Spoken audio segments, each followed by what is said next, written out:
안녕하세요. 요즘 우리 세상을 정말 근본부터 바꾸고 있는 세 가지 기술이 있죠. 바로 사물 인터넷, 데이터, 그리고 인공지능인데요.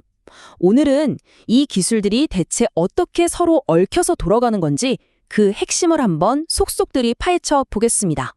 집에서는 AI 스피커한테 말을 걸고 길거리엔 자율주행차가 돌아다니는 게 이제는 익숙한 풍경이죠.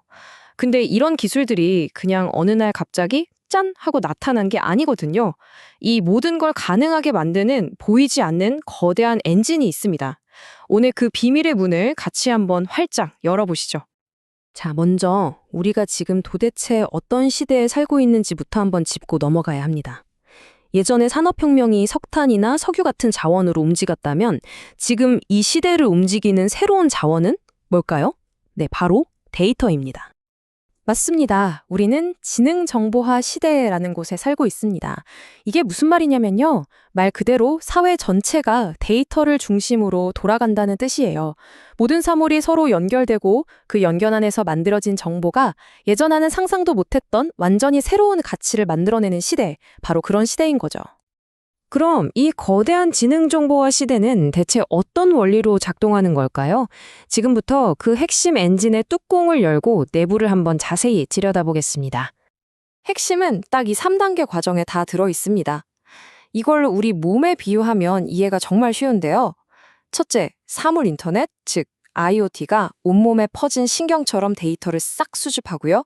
둘째, 이렇게 모인 방대한 빅데이터가 척수를 지나가듯 분석돼서 의미 있는 정보가 됩니다. 그리고 마지막으로 이 정보가 뇌 역할을 하는 인공지능, AI한테 가서 최종적인 판단을 내리게 되는 거죠. 어때요? 쉽죠? 모든 과정의 출발점, 그 시작은 바로 사물 인터넷, IoT입니다. 여러분이 차고 있는 스마트워치부터 집안의 스마트 조명, 공장의 기계까지 수십억 개의 센서들이 세상의 모든 데이터를 쫙쫙 빨아들이는 거대한 그물망 같은 겁니다. 이 데이터가 모든 것의 시작, 즉 원재료가 되는 셈이죠. 이렇게 IoT 기기나 소셜미디어 같은 것에서 모인 어마어마한 양의 데이터. 이걸 우리가 바로 빅데이터라고 부르는 겁니다. 이 빅데이터가 바로 다음 단계를 위한 핵심 연료가 되는 거죠. 그리고 드디어 이 엄청난 빅데이터를 양분 삼아 생각하는 뇌가 등장합니다. 네, 바로 인공지능 AI죠. AI는 이 방대한 데이터 속에서 스스로 패턴을 배우고 분석하면서 때로는 인간의 능력을 훌쩍 뛰어넘는 문제 해결 능력까지 보여주게 됩니다.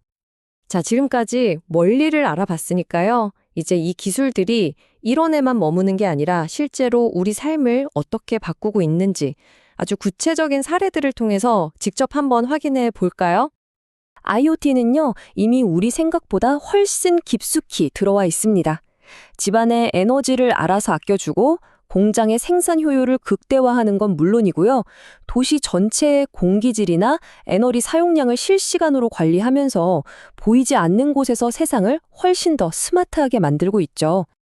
특히 AI가 로봇이라는 물리적인 몸을 얻었을 때 그 가능성은 정말 폭발적으로 커집니다. 수술실에서 의사의 손보다 더 정교하게 움직이고 거대한 물류창고에서 24시간 지치지 않고 일하고 우리 집을 알아서 청소해주기까지 이미 수많은 전문 분야에서 인간의 아주 훌륭한 파트너가 되어주고 있습니다. 하지만 여러분, 이렇게 눈부신 발전 뒤에는 항상 그림자가 따르기 마련입니다. 기술은 우리에게 엄청난 편리함을 주지만 동시에 예전에는 상상도 못했던 아주 새로운 질문과 골치 아픈 논쟁거리들을 던져주거든요. 지금부터는 그 거대한 논쟁들을 한번 살펴보겠습니다. 네, 바로 이 문장, 양날의 검이라는 말이 지금 상황을 정말 정확하게 꿰뚫고 있습니다. 기술이라는 칼이 한쪽 날로는 우리에게 엄청난 이로움을 주지만 다른 쪽 날로는 예상치 못한 위험과 갈등을 만들어내기도 하죠. 이게 바로 기술의 양면성입니다. 이렇게 과학기술이 발전하면서 생기는 사회 구성원들 간의 의견 대립, 이걸 좀 어려운 말로 과학 관련 사회적 쟁점, 즉 SSI라고 부릅니다. 이건 단순히 이게 맞다, 저게 틀리다 하는 문제가 아니에요. 아주 복잡한 가치관들이 얽혀있는 문제들이죠. 가장 대표적인 예가 바로 이 유전자 변형 식품, GMO 논쟁입니다. 한쪽에서는 이거야말로 미래의 식량난을 해결할 혁신이다 라며 반기지만 다른 한쪽에서는 잠깐만요. 그걸 먹었을 때 장기적으로 어떤 일이 생길지 아직 검증된 거 아니잖아요. 라면서 신중해야 한다고 말합니다.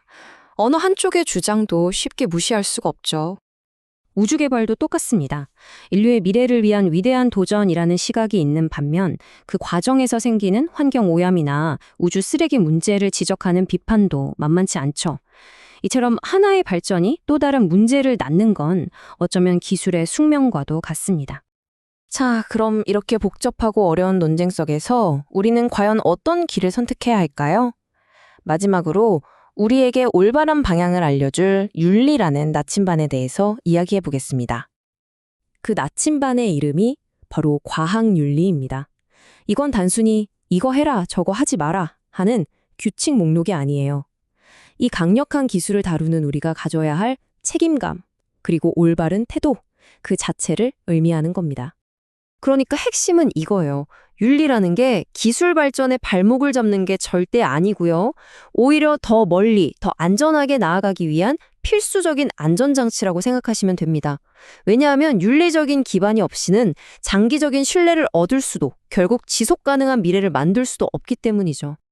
기술은 스스로 방향을 정하지 못합니다. 그 방향키를 쥐고 있는 건 결국 기술을 만들고 사용하는 바로 우리 자신입니다. 오늘 이 이야기가 점점 더 똑똑해지는 기술 앞에서 과연 우리는 어떻게 더 현명해질 수 있을지 다 함께 고민해보는 그런 계기가 되었기를 바랍니다.